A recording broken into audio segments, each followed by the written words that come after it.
Hello, good to see all of you. This is my birthday week, and I'm not talking about it because I'm excited about my birthday because I'm not really celebrating them right now. But what I want to say is it's so important for all of you to celebrate yours and to see it as the beginning of a new year because I believe that every time we go from one birthday to the next, that's our birthday year. So mine's August 29th. So I start my new year on that day and it goes to the following August 29th, 2025. And if you want to find out what your theme is for the year, you would take the number 2024 and then your birthday, 829 in my case. And then what we do is we add them up and then if it's 22 or over, we break it down to a single digit or a double digit. But if it's less than that, we keep whatever number it is in order to refer it back to the tarot. So then you could Google the meaning of the emperor year as an example. If you were a four, you'd be in an emperor year, and that would be your theme of the year. So you could Google it and find out what to expect in that year. But it's a time to celebrate you. Another turn of the wheel has gone by, and it's really a good time to be in a place of opening up and celebrating you, the good, the bad, and the ugly. All right, so we're going to start with The Christ Consciousness by Amanda Ellis. And sometimes people just don't get it. Why would you be into Christ? They see it as separate things. And no, I don't, right? I can believe in Christ. I can also believe in paganism. I can also believe in the tarot. And I believe that he gave me my gifts when I was 16 and had that accident that opened everything up. So, just food for thought, those of you that might be a little judgy with that. Okay. I'm going to pick what's on top. Non judgment, reflection, and projection. Interesting card. So, as I look at this card, I see Christ here, and there's a woman cowering beneath him. And it's almost like she's coming to confess something horrible or whatever, and she's cowering. And he's not like that. He's all loving and forgiving. So it's her judgment of herself for what she did or she thinks she did. All right. So bear with me. These definitions are long.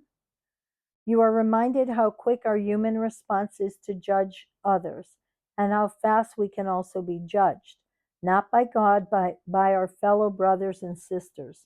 So often this is done from a moment of rashness and haste, ill thought out words, intentions, and actions that cause unnecessary pain and suffering, and that we often live to regret.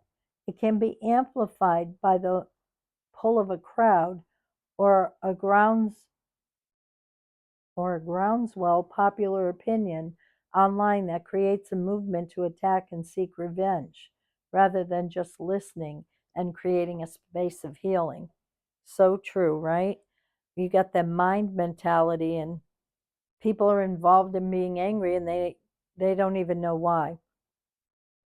However, when we judge another, we fail to see times we have acted without thought for someone.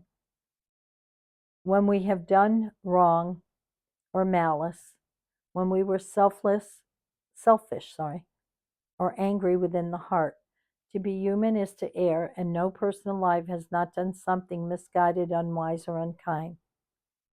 Our misdeeds may be large or minor, but all of us have the weight we carry that represent the times we did not hold true to our Christ teachings of love and non judgment.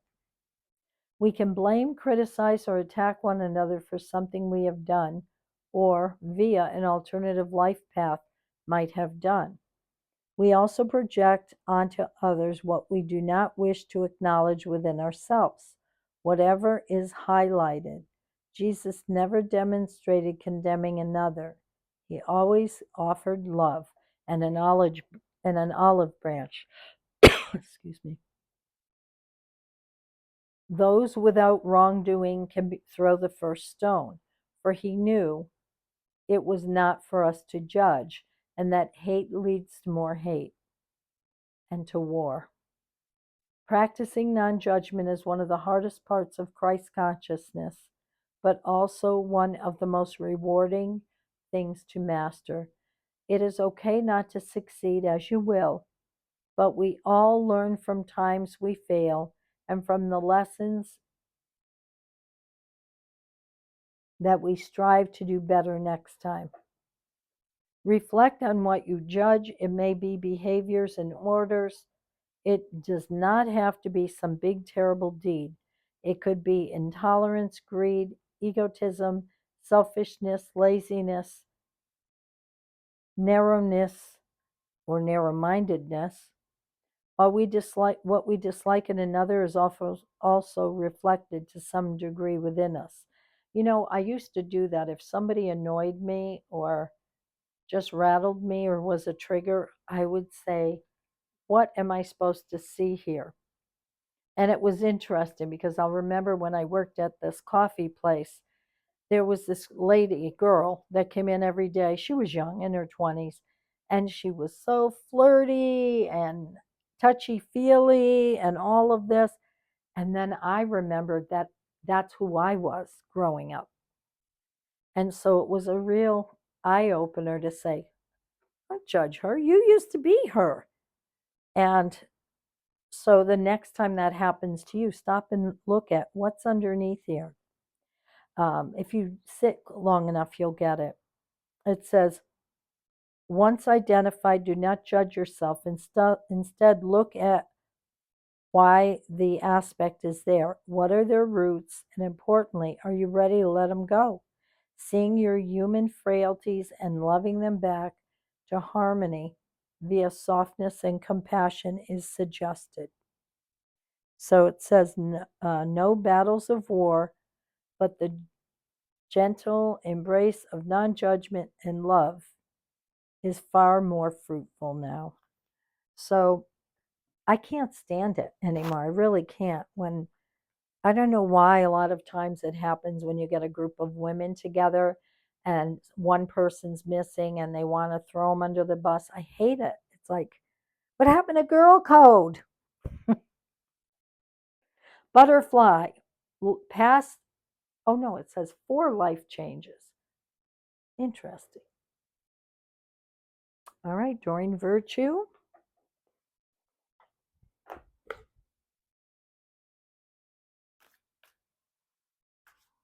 What does everybody need to know this last week in August?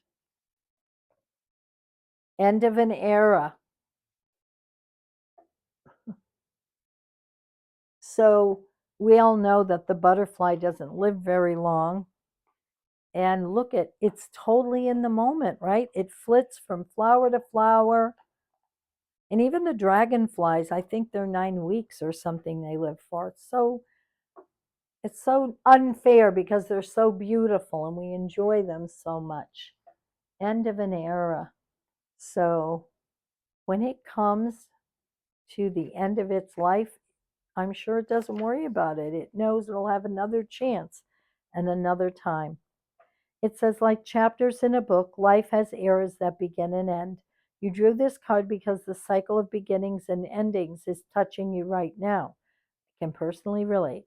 It's important to be very gentle with yourself during times of change. Think of the butterfly in the cocoon, dormant in preparation for rebirth with wings. You're in a similar state right now, so please practice daily self care. Don't feel guilty about saying no to extra activities so that you can rest, heal, and prepare for the next era ahead. Boy, that was speaking to me about the birthday year and everything. Additional meetings, take time to grieve over losses and transitions, make plans for what you wish to do next, seek help from a counselor or support group. Interesting.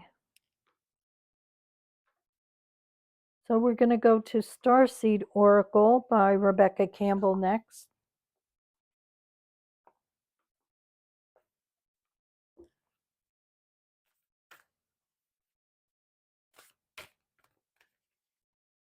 For the last week of August.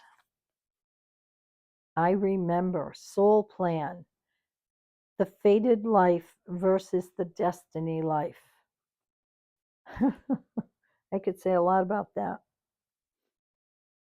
Where you think you're supposed to be versus where you are. The bigger plan, the plan you think you have with your personality. It's quite beautiful. A lot of imagery. So you've got this person looking way ahead of something that hasn't happened yet.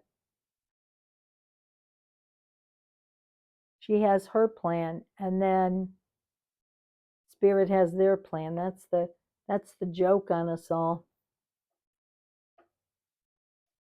When you think you know, you don't. So we have to surrender that.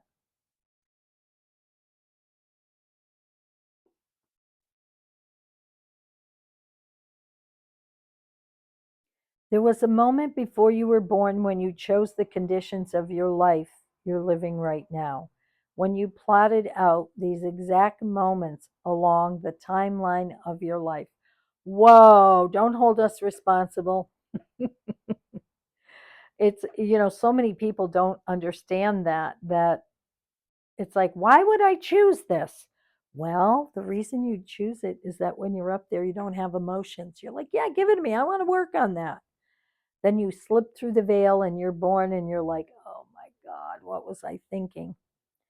We live in a world of free will, and therefore these moments become our destiny only through saying yes.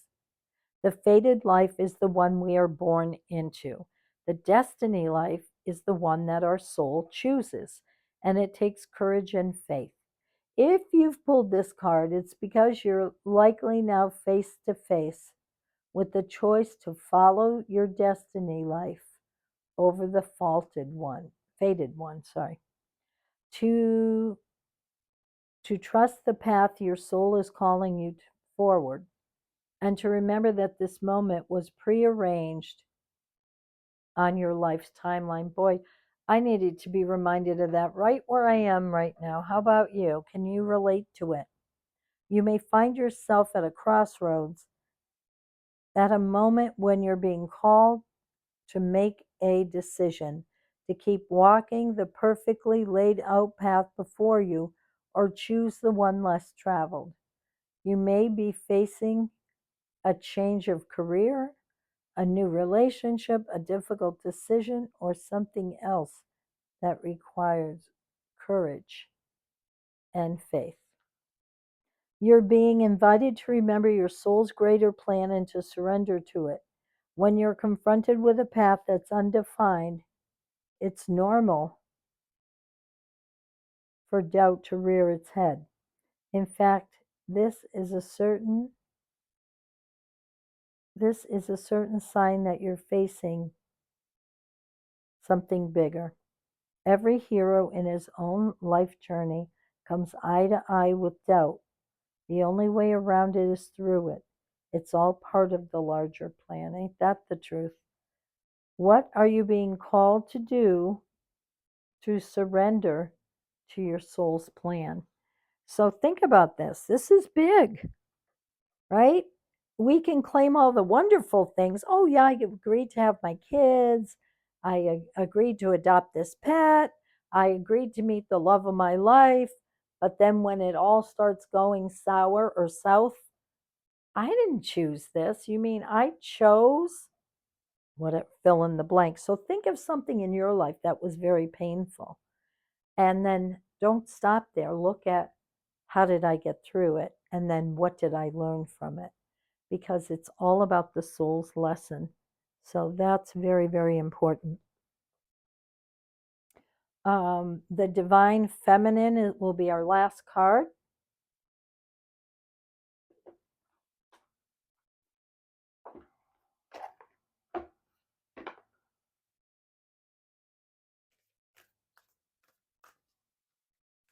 Interesting week.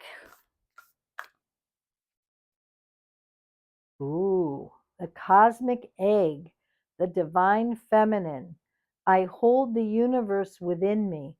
I am the force of ever expanding love. I hope so. I hope I've been a good teacher. Look at the power in that card. Holy cow. And she's got it on this side too. It's almost like the womb because these are divine feminine cards.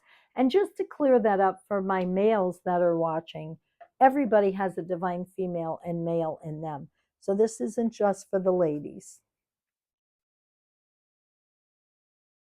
Because if you don't understand that, a lot of times the men that I know will say, how come you're always talking about the divine feminine?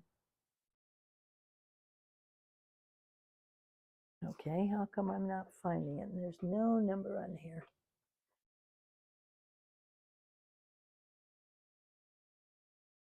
Oh, I see. They're not alphabetical. Well,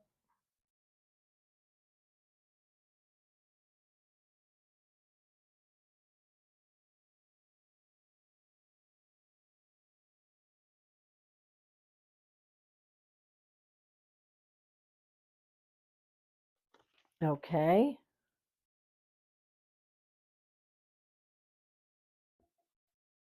Divine, is it under D? Divine feminine? No. Oh, here we are.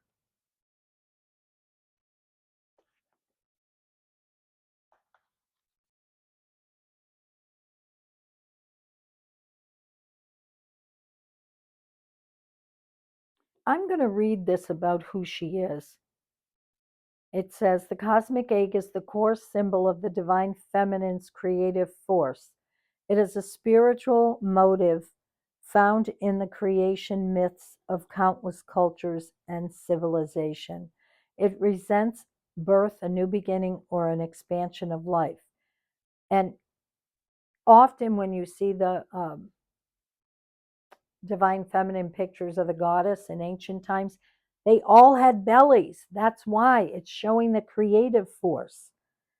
Um, it is described as a golden egg shaped womb. The entire universe is said to have emerged from it. In Greek mythology, the Orphic egg hatched its primordial deity, who then created all the gods and goddesses. It is depicted as an egg with a serpent wrapped 3 times around it. Wow. It is believed that 13 billion years ago, the entire mass of the universe was compressed into a gravitational singularity called the cosmic egg. Wow. So, when you select this card, nothing needs to happen. Everything is exactly as it should be. You hold the universe within you. All life emerges from within. If you try to exert pressure for something to exist before it's ready, that new life within you won't have the time it needs to fully form. Right? The cosmic egg is the essence of the divine feminine. It is the ultimate symbol of the creative force that exists within each one of us. It's the dark, loving womb that holds the process, holds and protects all creative process. If we allow what's within us to emerge in divine timing, in soul time, then what's within us will transform us. The egg is the trust that what is ours can never be taken from us. So there's no need to answer the egg's push to rush the process. The egg is the faith that our process is sacred, that even in the midst of what looks like chaos or delay or even death, there's a need for new life that needs to only rely on trust and the form it takes. And the egg is the knowing that life begins again after death from within. So the question is, where am I ready to expand? And the intention is I hold the universe within me. I am the force of an ever expanding love. I love that. That's beautiful. Well, I think we got what we needed. We're not going to be judgmental. We're going to move beyond that. Even judging yourself, that's the big one. And then knowing that there's endings and new beginnings coming, and that you're going to remember your contracts you made before you came here and go back to creating something new, an end of a cycle to something new. So make it a great week. Sounds like it will be.